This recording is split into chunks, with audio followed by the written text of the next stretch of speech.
I'm talking today to Amer Hassan of the Dynamic Spectrum Alliance. Amer, before we start talking, tell us about the alliance. What is its reason for being?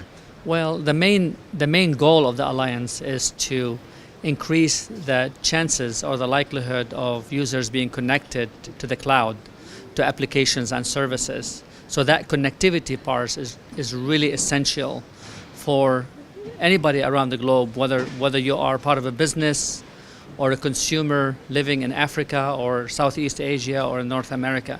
So really it's all about broadband access to the user. And what's been the what's the issue over spectrum?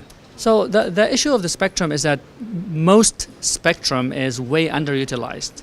So if you look at it from that perspective, what you see is that you have scarcity in parts of the spectrum, and then you have way underutilized spectrum in the rest, in the other parts of the spectrum. So Dynamic Spectrum Alliance, the main goal is to basically unblock the utilization of underutilized spectrum.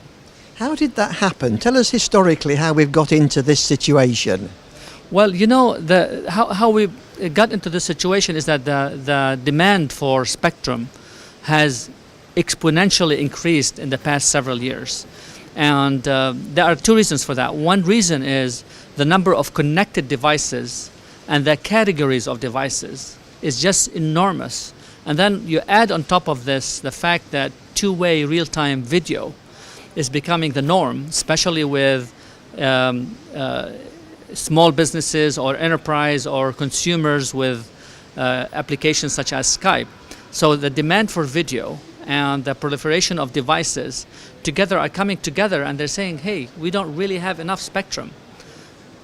However, if you look at the spectrum and if you look at some spectrum utilization, if you wish, you'll find out that there's good parts of the spectrum is just not being used, while other part is being very stressed with utilization, such as in 2.4 gigahertz unlicensed band or 5 gigahertz unlicensed band.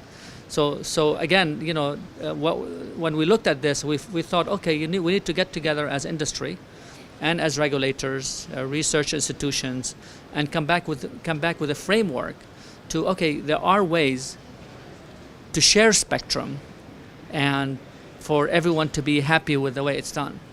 Now, you've been going for almost a year, I think, and your membership has got some of the great names on the planet.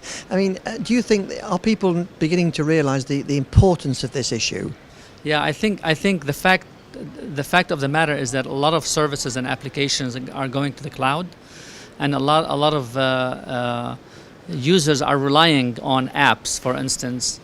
It's becoming clear to the ecosystem, where you have OEM vendors or you have silicon vendors, as well as the Microsofts and Googles of the world, are realizing that this effort is good for everybody. It's good for society, it's good for the economy, and it's good for an ecosystem of industry. So I think when I look back at the Bangkok event where we launched this Dynamic Spectrum Alliance, it was an amazing success.